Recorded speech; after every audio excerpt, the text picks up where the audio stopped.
Hello, everybody. Welcome to the GM Sports Report, your weekly podcast on all things sports, where every play counts. I'm Grant, and I'm here with my co-host Mason as we get ready to cover the latest news, headlines, and upcoming events going on in the sports world. Make sure to like, comment, and subscribe to see all things GM Sports Report. Mason, how you doing today? I'm doing good, Grant. How are you? I'm doing good, man.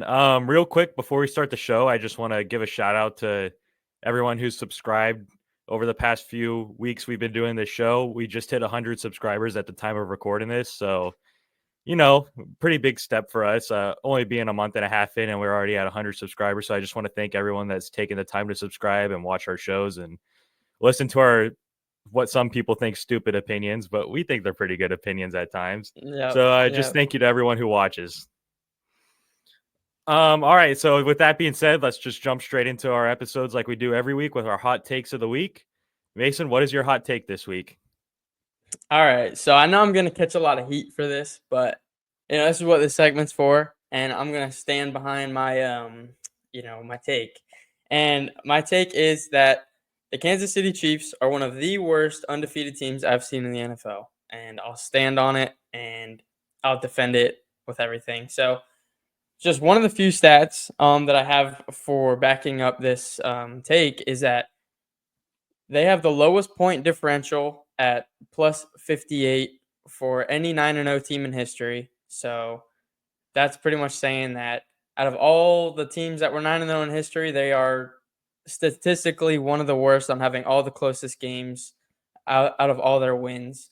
Not only that, Kelsey only has 2 touchdowns, so he's been good in the yards part of it, but as as far as getting in the end zone and putting up points, it's not been good. And one thing that I was genuinely shocked on is that Mahomes is somehow third in MVP betting odds. And Jaden Daniels is sixth, which is absurd to me.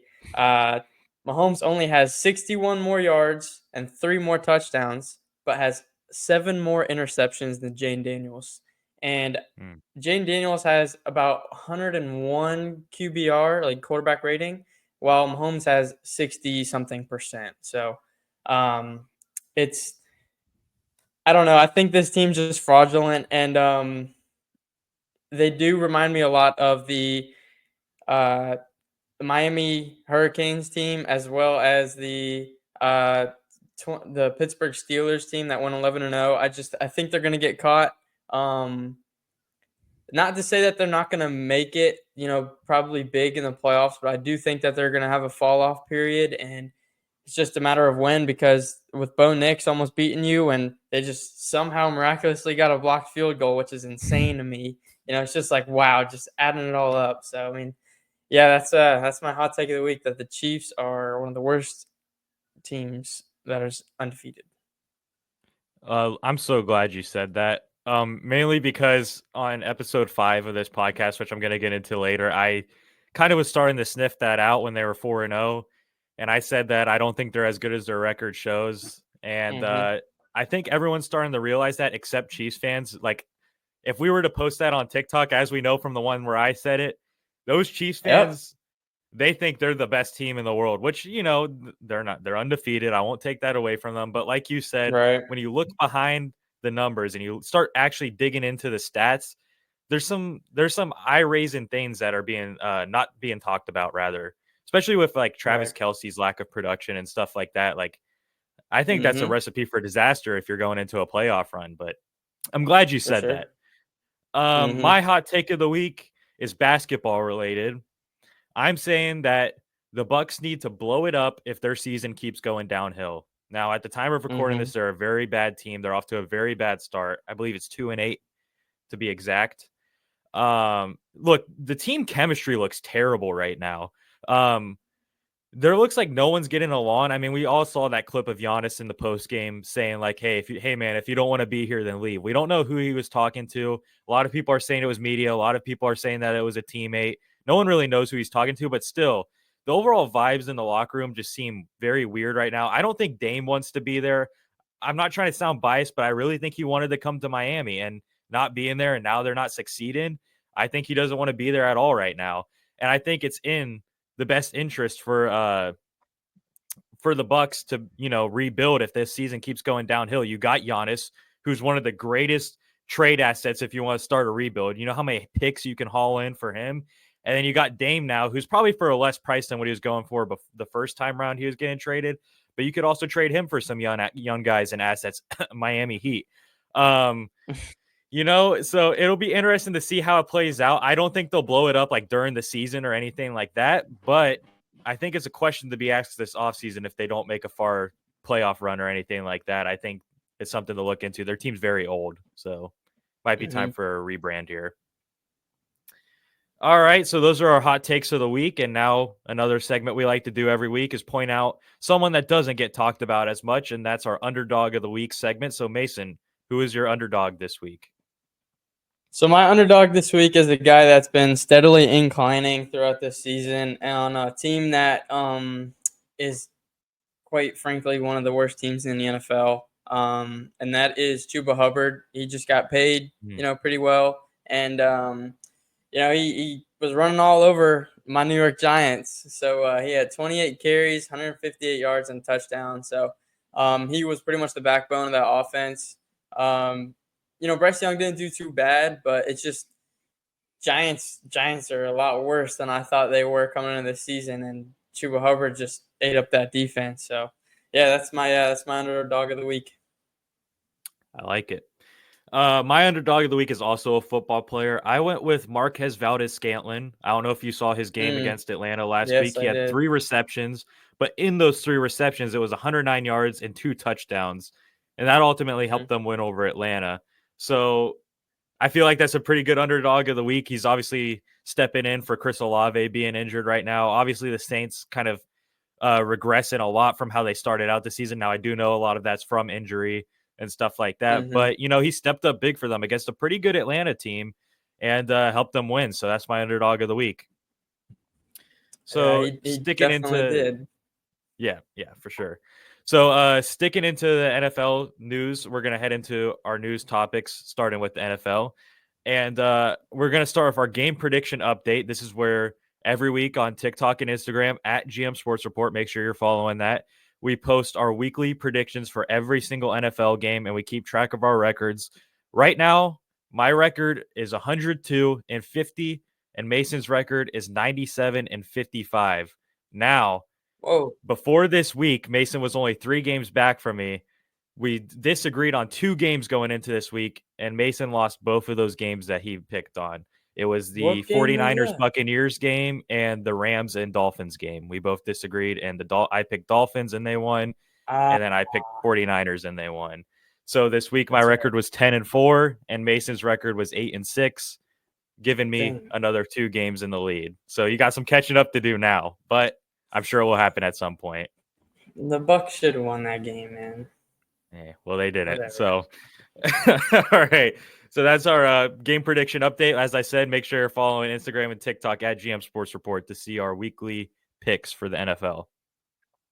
Now, another thing we like to do for the NFL is give our 3 takeaways for the previous week. So with that being said, Mason, what are your 3 takeaways from week 10? Okay, so starting with Sunday Night Football, my first takeaway is, again, with the Detroit Lions versus the Houston Texans, and I will tell you that was one of the worst quarterback performance games I have seen. Both quarterbacks played just absolutely horrendous. Goff with 5 interceptions and still managing to get a Detroit Lions win is just beyond me. The only other time I've seen a quarterback play that bad and still end up winning a game was a couple years ago, Jacksonville versus Chargers in the playoffs, and Trevor Lawrence somehow pulled it off. But it was just, it's one of those what the heck kind of games. And Dan Campbell, I'm sure we all seen that clip where that field goal barely got in, and it's just game winner. It was insane. So that's my first takeaway. Second takeaway is that 49ers game. They looked a little rough in McCaffrey's return. We all kind of anticipated, or at least I anticipated him kind of getting somewhat of a slow start. I think he had like 13 carries and about 40 yards or something. But He did split carries with Jordan Mason. He was activated. He was healthy.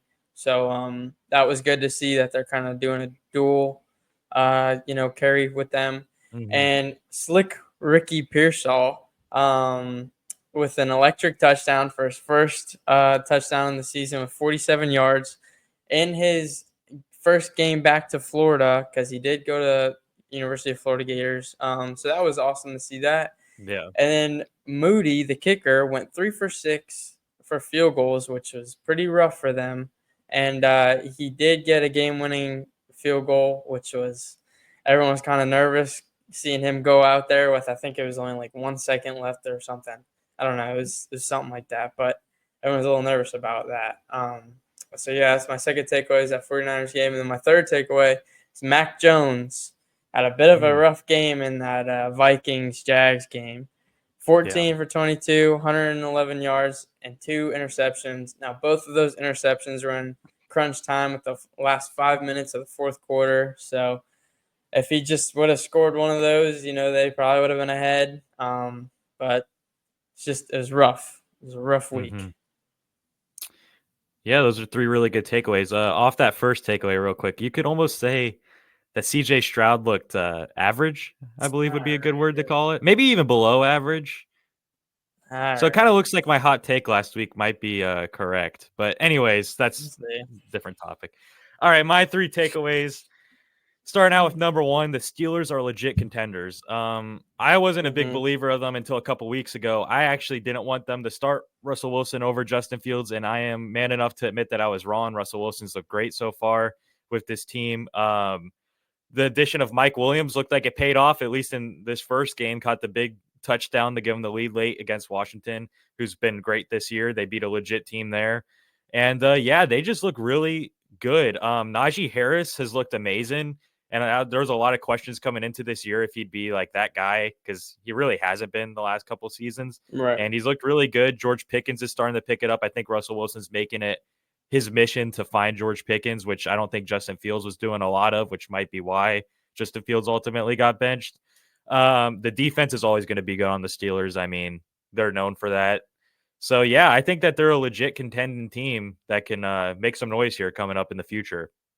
My number two takeaway, the Bengals defense is wasting Joe Burrow and Jamar Chase's talents. Look, they played a great the Bengals offense played a phenomenal game against the Ravens. I mean, obviously we know the big numbers from Jamar Chase with I think it was like around 250 receiving yards and 3 touchdowns, and then Joe Burrow obviously had 4 touchdowns, and it was just a great game for their offense. But the defense gave up enough points for them to lose. And at the end of the day, the Mm-hmm. Bengals can go score 70 points right now and they'll lose 71-70 because their defense can't hold it together for them. And that's just rough to see. It might ultimately make them miss the playoffs, but man, it's hard to watch the Bengals defense right now. And I almost feel like horrible for Joe Burrow and Jamar Chase and Chase Brown, all those guys, Mike Gesicki, everyone on that offense is balling out right now, but they can't get the wins together because their defense is letting them down. So that's my number two takeaway. My number three takeaway, you're going to hate to hear this, but after seeing Washington lose last week and seeing the Eagles string together some dominant wins, I think the Eagles are the best team in the NFC East. They just look dominant. They look like a complete team. Their defense is starting to pick up. That was the big question in the first couple of weeks was, oh, I don't think their defense is good enough. Well, now their defense looks really good. Obviously, Saquon Barkley is probably a top 2 running back in the league this season. A.J. Brown's looked great. Obviously, you got Devontae Smith. Jalen Hurts has looked pretty good. So, yeah, I'm sorry to say it, but I think the Eagles are the best team in the NFC East. I'll let you touch on that if you want. I mean, there's really only like two teams in the NFC East right now. It's just Washington and Exactly. Philly. So, Right. um, it's whatever. I feel like it's just kind of like a down year compared to the last, like 2 years Right. ago. NFC East was being called NFC Beast because everyone in in that division was Mm-hmm. playoff or almost playoff bound. But now it's Dallas is horrible, Giants are Right. horrible, Washington and Eagles are the only ones able to compete for anything. Right. So it'll be Yeah. interesting. Yeah, it'll be interesting. But yeah, that's my three takeaways for the NFL. So now we're going to slide over to the NBA and go through some news. What we like to do is give our player of the week. So Mason, who's your NBA player of the week? So my NBA player of the week is Victor Wembanyama. Mm, Just seeing what he's been able to do is just phenomenal. The last 5 games, he's averaging about 22 points per game, 11.5 rebounds a game, and about 4 blocks per game. So his defense has just been incredible, and he's been able to produce on the offense as well. Not the flashy numbers that you see from all these other guys in the league, but he's able to hold his own and get what he has to get done. yeah, I agree.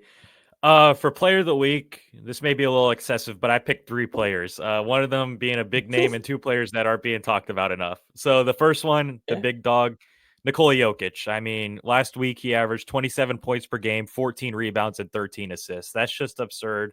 I had to watch this in a first person experience because he played against my Miami Heat and he just absolutely dominated us. He's just phenomenal.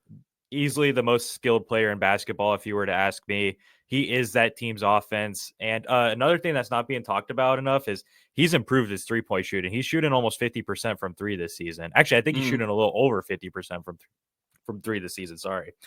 Um, so yeah, that's like my big dog kind of pick up for NBA player of the week. Now I want to go mention 2 other players. The first one being from my Miami Heat, and that is Tyler Hero. Look, a lot of Miami Heat fans wrote off Tyler Hero after last season. I was one of them. I wanted him gone. I didn't want him on the team, but boy was I wrong, because that man needs to be given the keys to the offense for right now, because he has been the best player on the Miami Heat.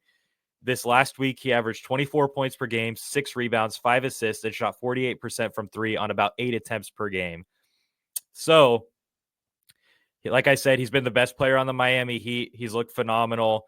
I was very wrong to want him gone, and I'm willing to admit that. Now, my third player is also another underrated scorer, which is Norman Powell from the Los Angeles Clippers. With Paul George leaving, no one really know who is going to step in for him, and Norman Powell has done just that. He's averaging 26 points per game, and he scored over 20 points per game in his last 5 straight games. So that's another player I want to give a quick shout out to. Those are my 3 NBA players of the week. Nice. Now, another thing we like to do is go into our NBA team of the week. So, Mason, who is your team of the week? So I'll just do I guess the undefeated team, but I am going to talk. So it's the Cavaliers, Cleveland Cavaliers. Right. Um, I kind of went through, looked at their schedule to see what they could have potential to do and all that. They have potential to go 15-0 before having to face Boston on Mm-hmm. next Tuesday, the 19th. So it's very interesting to see just this development, I guess. The next few games, I think they're playing like Charlotte, the Bulls, guys like that. So, like I said, they just have potential to go 15-0, and it's wild, because for as long as I've been watching basketball, which is not as long as you have, I haven't seen anything like this. So, Pretty yeah, good. that's my team of the week. Yeah, I think it's only right to put them as team of the week. For a team that during the offseason, a lot of people didn't know what direction they were going to go. There was rumors of Donovan Mitchell leaving. There was rumors of Darius Garland getting traded. There was rumors that Donovan Mitchell and Darius Garland didn't like each other. They kind of canceled out all that noise and came into the season and just been Mm-hmm. the most dominant team in the league, which you got to give props to. So, yeah, they're doing something unbelievable right now, and it'll be interesting to see how long they can stay undefeated for. My team of the week, I went with a team that doesn't get talked about as much. They're not, some phenomenal team when you look at their record, but I'm going with the Houston Rockets. They're 7-4. The main reason I'm picking this is because I feel like their future is not being talked about enough. When you look at the West and you think about a team with a bright future, you obviously go to the Spurs with Victor Wembanyama.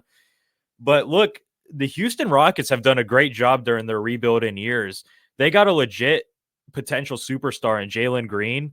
Alperen Şengün is a phenomenal center. He's almost like a budget Jokic, the way he gets like triple doubles and stuff like that.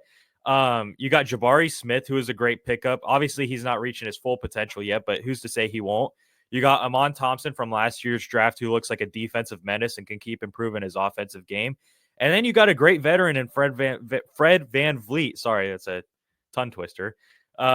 Who's looked great so far this year and really knows how to get his shooters open, knows how to shoot himself. And I really like that team build that they're doing right now. And I think that even if they were to trade for a star right now, they could be a legit Western Conference team. I think they're a very good team with a bright future. So that's who I wanted to talk about for my team of the week. Nice. All right. So that pretty much wraps up the NBA news for this week. And now we're going to slide over to the MLB. Really, just one big headline that sticks out to me that's going on right now in the MLB. And that is that the Yankees have announced that Aaron Boone will be returning as manager next season. Now, a lot of fans are probably upset about that. So, Mason, I'll let you go ahead and give your opinions on Aaron Boone being back next year. All right. So as a Yankee fan,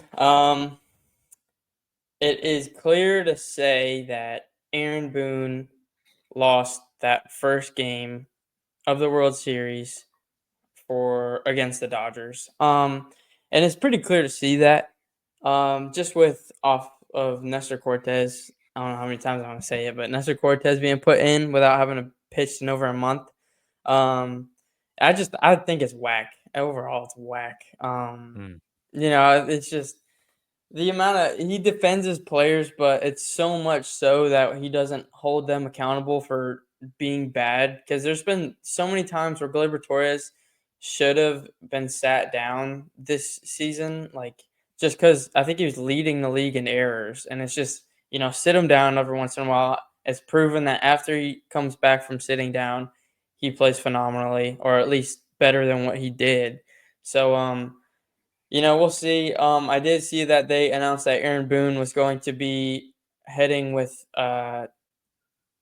Cashman or somebody. One, I think it was Hal, to go talk to Juan Soto in California sometime this week. So I think it might actually be today. But yeah, they're going to try and bring Soto back, but we'll see how that can go. I don't know if we have the budget for him, but we'll see. I don't know. Just another season, I guess. Yeah. As far as the Aaron Boone thing goes, I feel like it's time. I think it ran its course. I think you need a new manager. I think it would help the team out a lot. Look, the man choked in the World Series, whether you want to admit it or not, he did. And the year before, I don't think that's being talked about enough. They were terrible the year before, and it was another team that was Horrible. supposed to be like a World Series contender. And if I'm not mistaken, they didn't even make the playoffs, right? Or did they make the wild No, card it was and get first rounded? No, it was the first time I think 7 years or something that they didn't make the playoffs. So Right. yeah, he So broke that yeah, streak. yeah. So I just think it's time to get a new face in there, and I think for the extent of trying to get Juan Soto back, if I was Juan Soto, one of my negotiation points would be you need to get a new manager if you want me to come back. Now, maybe he does like Aaron Boone. Maybe he likes him. I don't know. I don't know anything about that. But that would just be me personally. So it will be interesting to see if that affects the Soto negotiations. But yeah, we'll see how it works out. I mean, the Yankees seem to like Aaron Boone a lot. Yankees fans seem to think otherwise. So it'll be interesting to see how that plays out. But yeah, that's pretty much the main headline going around in the MLB right now. Now we're going to slide over to the UFC as UFC 309 approaches us this Saturday. It is the return of John Jones. And we're just going to give our predictions for the two main events, starting with the co-main event, which is Charles Oliveira versus Michael Chandler. Mason, who do you got winning that fight? Now you say the return of John Jones, but it's the return of Michael Chandler too. Fair I enough. got Yeah. Charles winning. Yeah. I think he's been in the game, at least mentally, since I think the last time Chandler fought was in Mm. 2022, and in that year he faced Charles Oliveira as well. Um, Charles is 1-1 since Chandler last fought. I think Chandler isn't ready for, I guess, the fight intensity of actually being in that cage. Um, we'll see, but I think Charles is, mentally and physically in it and just hasn't stepped away like Chandler has. Um, but yeah, we'll see. I do think Oliveira will win. Okay. I also agree. I have Oliveira winning. Now, both fighters are both coming off of a loss coming into this fight. Hmm. But like you said, Chandler has not fought since 2022. which that's a Yep. long time to be taking a break It from. is. And it's not like he was injured either. He was waiting out for McGregor. And that's one thing that you just shouldn't do, especially with how unpredictable McGregor is. So I feel like Mm-hmm. he's going to lose to his own fault here by trying to wait out for McGregor and losing all this like he's going to be rusty coming into this fight. Oliveira is not a guy that knocked the rust off. It's not like I haven't fought in 2 years. Let me just knock some rust off and beat this guy up. Oliveira is not the person to do that with. Oliveira is one of the greatest fighters of all time. And so I think, especially since Oliveira is coming off a pretty bad loss, I think he's going to come in and prove himself. And I think he's going to take out Chandler. I think he's got the edge just basically because Chandler hasn't fought in so long. Now, Chandler does look like he's in great shape.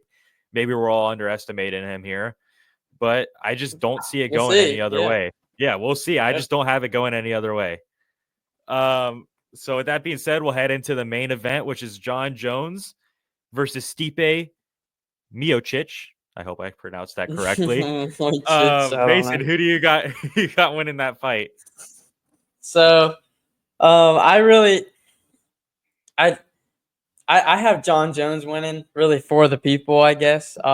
We haven't really been able to watch a fight of his since we started really watching UFC, and I think they'll both end up retiring after this fight, and we won't be able to get the Hmm. Jones versus Aspinall that all the fans want. But I do think that Jones, just in his nature, will win. He's been dominant his whole UFC career, and Stipe, however you say it, has as well. But with a guy like John Jones, there's no underestimating him. He's just he's made to win. So I do think that he'll be able to beat him. Yeah, as Dana White says, John Jones is the greatest pound for pound fighter of all time. I also have John Jones winning. He's practically undefeated now. He has that one no contest, but they actually just legalized a rule that he got disqualified on. So to me, he's undefeated, and to Yeah. almost every UFC fan, he's undefeated. Um, yeah, I see him winning. I don't want to see him retire like you say though. I think he needs Yeah. to truly cement his greatness and fight one of either Alex Pereira or Tom Aspinall. I think that's like the end all be all fight for him that really cements his name. But like you said, I don't really see him doing that. He's kind of already ducking Tom Aspinall, if we're being honest here. He's Yep. ducked him multiple Yep. times. And yeah, it's unfortunate to see. I would love to see that, but like you said, he might very well retire after this fight, which would be a little upsetting to me. But yeah, What if John wins off of what he got disqualified for, off the oh, the 12 to 12-6 6? elbow. That'd Yeah. be funny. They were showing some training footage of him practicing it, so it might very well come out to play here. I don't know, man. Yeah, that'd be very interesting. But yeah, I do have John Jones winning. Stipe Miocic is a very good fighter. He's 20-4. He's had some very impressive wins, but it's John Jones, the greatest pound for pound fighter of all time, according to Dana White. Mhm. All right, so now we're gonna slide into. Well, actually, if you want, real quick, I don't really care to talk about this topic too much, but I don't know if you saw Mike Tyson versus Jake Paul's this weekend. Do you want to get your prediction out on the record here for that? Just Yeah, throw it out mine as there. well. I mean, Yeah, it's heavily publicized, but right. I just here it goes is the fact of what is scripted and what isn't. There's really no, oh, him versus, Jake versus Mike. It's not just him and him. It's there's something behind the scenes and some kind of contract. And as much as I would love to see Mike Tyson just uncage, whatever he's got hidden under his just greatness on Jake Paul, in reality, if they're fighting head up with nothing, no strings attached, Mike Tyson would kill Jake Paul even at 60 years old. And that's, there's no debate there. I don't think there ever will be. But like I said, there's just going to be something that's involved with it. Yeah, I'm kind of dreading this fight to be honest with you. I I am think too. it's going to be a disgrace to boxing if you were to ask me. It feels so scripted and staged, like you said. The fact it's on Yep. Netflix and like It all just feels so weird. Like, it doesn't feel like an actual boxing headline that's coming up. It feels like a movie or a TV show that's coming Yeah, up on yeah, Saturday, if show. that Yep, makes any yep. sense. You know what I mean? Um, I and do. you know what's going to be the most annoying part is Jake Paul will probably win, and all the Mhm. casual boxing fans will like say, "Oh, he beat Mike Tyson. Yep. He beat." Take this fight, put prime Mike Tyson against Jake Paul. Prime Mike Tyson would murder Jake Paul. It Mop wouldn't the even be floor. it wouldn't even be a close fight. Like, it would be a first round, first 10 seconds, Jake Paul's getting flatlined. But like you said, I'm sure there's tons of contracts in this negotiation. I'm sure there's a big payday coming Mike Tyson's way to, ultimately lose He's this got fight. nothing And to lose.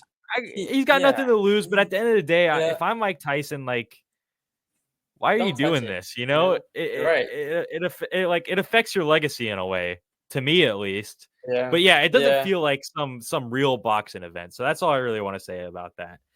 Um, Yeah. Now real quickly, we're gonna slide into college football. We're just gonna give our games of the week. Mason, this is more your cup of tea. You're a big college football guy. I'm not as big as on college football, so I'll let you kind of take over here. What was your game of the That's week? fair. So, just want to throw out there that all the big games that everyone was kind of anticipating this week were all blowouts. I know everyone was, excited for Alabama versus LSU, but Alabama just killed, LSU. Um, Georgia or no, Texas killed Florida, and yeah, my game of the week is number 9 BYU barely beating Utah 22-21. Pretty mediocre stat line from pretty much everyone on both teams. So it didn't really have much to talk about, like I said, stat wise. But Utah scored all 21 of their points in the second quarter, which is pretty interesting. And then they, nothing else in any the rest of the game.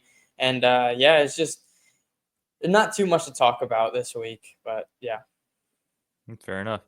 My game of the week is Ole Miss defeating Georgia 28-10. Ole Miss is now 8-2, which is pretty impressive. And kind of like you said about your game of the week, none of the stat lines really stuck out to me. Like, no one like Yep. had some phenomenal monster game. But it's an upset. Ole Miss defeating Georgia. And I will Yep. say this: the quarterback for Georgia, Carson Beck, his draft capital is tanking right now. This man has looked terrible for multiple weeks now. And I've never seen someone decline so much in their second year of college It's football. It's bad. it's been pretty It's bad. bad. So yeah, it's going to be interesting to see how his draft stock, either he could save it and make it rise again, or if it's going to keep plummeting. But it's not looking too good for him right now. That's pretty much my Mhm. game of the week for college football. My Miami Hurricanes finally lost, which was upsetting. So yeah, rough week for college football. Mhm. So now we're going to head into our new segment. We're just going to call it I Was Wrong. And what this segment is going to be, look, both of us have said a lot of wild stuff in this podcast over the course. We're on episode 11 now. We've said a lot of our opinions. Some of them have aged perfectly, some of them have aged pretty poorly. So this is just kind of admitted where we were wrong in the past, and just admitted we were wrong. So Mason, what were you wrong about? So I don't exactly remember which episode it was, but saying that no Philly team will make the playoffs was probably not the best thing to say. We were coming off of a trip to New York where the Eagles killed the Giants. I am loving the horrible start that the Sixers are off to with Embiid being suspended and everything. I think they're 2-7 right now. Knicks play them tonight, so we'll see how that goes. But the Eagles, on the other hand, they're looking good. I still think that they'll be first round exits to whoever they play. It's just in their nature. Um, but yeah, that's pretty much something I was wrong about. Well, we'll see if I was wrong about. That's what I have the biggest chance of being wrong about, I Hmm. guess. But yeah, that's about it. Yeah, I think mine's pretty obvious. We posted the clip of me saying this on TikTok, and we got ratioed by comments disagreeing with me. There's more comments disagreeing with me than likes on the video, It's so that pretty even much. now. It's Oh, it's even? It's Okay. 29 and 29. I checked 29 to today. 29. I All checked right. today. Yeah. Yeah, so for those of you who don't know, that would be my take saying that the Kansas City Chiefs are not as good as their record shows, and I can see them missing the playoffs. Now, I want to make this very clear. I said this when they were 4-0, and I do want to make this very clear. I stick to the statement of they're not as good as their record shows. I will stand on that hill. They are not as good as their record shows. Even at 9-0 today, like you said, they remind me very much of the 2020 Steelers that started out 11-0. They when you look behind the lines and you look at the stats, they're not as good as their record shows. I do not care what anyone says. You almost lost to Bo Nix, okay? And Bo Nix has been great. I'm not trying to take that away from him, but you almost lost to the Broncos, and your wins just have not been impressive. You're just scraping out these wins. I'm sticking to Yep. they're not as good as the record shows. The part I was wrong was saying that I can see them missing the playoffs. That was just a stupid statement by me. That let's be for real Yeah. here. I said that on a segment called Hot Take of the Week. So what can I say that elevates something to being a hot take? Not just saying their record isn't as good as it shows, by saying they're going to miss the playoffs. That was the reason I tried making it a hot take, and boy, was I wrong. Yes, they're going to make the playoffs. Yes, they're probably going to be the 1 seed. Yes, they're probably going to be the favorites. So, yeah, I was wrong about that. But I am sticking to my first part of the statement that they're not as good as their record shows. But, yeah, I was wrong in that scenario, and I'm willing to admit it. I like it. All right. Well, that pretty much wraps up the episode. So thank you guys for tuning in to this week's episode of the GM Sports Report, where every play counts. Please make sure to like, comment, and subscribe to be able to see our weekly episodes on all things sports. For additional content, check the description to see links to our Instagram and TikTok account. This is Grant and Mason. We're signing off for now. Have a great week, everybody. Thank you, guys.